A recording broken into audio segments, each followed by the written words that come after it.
Okay, here's a question. At what age did you start shaving or waxing your legs, or let your daughter do it? 12, 13, 14 perhaps? You might be shocked to hear that some parents are forcing their daughters to have their legs waxed at only 9 years of age. Now, what about this message? Is it the wrong message for young girls about body image?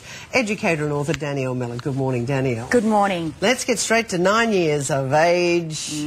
What's your view? Look, I think it's really extreme. Certainly girls develop at different ages, and some girls may have more hair on their legs and be more self-conscious. But when you're talking about a 9-year-old having a painful and expensive procedure like that, then that just seems to be madness. Really, we need to slow things down and take the pressure off how girls look and encourage them to be their best and let them really develop at their own pace. I guess there are a lot of girls who have more hair than they want, and they feel as if they're bullied, ostracised by other kids, whether it's 9 or whether it's 12. How do you approach that then? Yeah, look, I think you do need to look at each of these cases individually, and there is no particular guidelines that you'd like to follow other than looking at when your daughter feels that she's ready for that the next stage and she wants to do this perhaps as part of a grooming regime. If she's really looking to do this because she feels it's going to make her more beautiful or she's really anxious, then that's probably a sign that she's got a bit of a body-mind disconnect. And we really want to encourage our young women to realise they're more than just their bodies, to slow that down for them, and also to give them the skills they need to deconstruct some of the messages that are really unhelpful.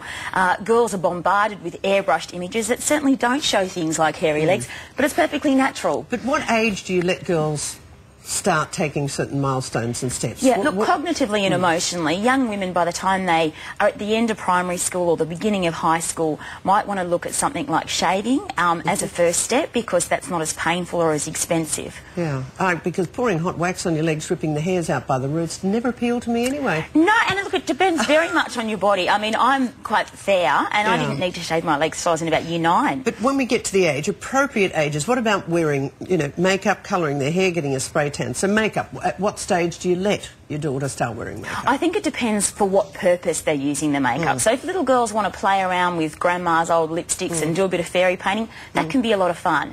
But if they're using that to try and emulate the Pussycat Dolls, or because they believe that's the only way... Or they're going out on Saturday night to a party. Yeah, or they think that's the only way that they will be beautiful and loved and accepted, then that's a warning sign and a red flag that you need to really put the brakes on that and talk to them. Colouring the hair, getting the spray tan, it sort of all falls into that cosmetic area. Yeah. So really you've got to take it very slowly. Yeah, and absolutely encourage your daughter to deconstruct the messages she's bombarded with that will tell her the only way she'll be more beautiful is if she uses more product. Yeah, indeed. Thank you very much, Dannielle. Good morning. Pleasure as always.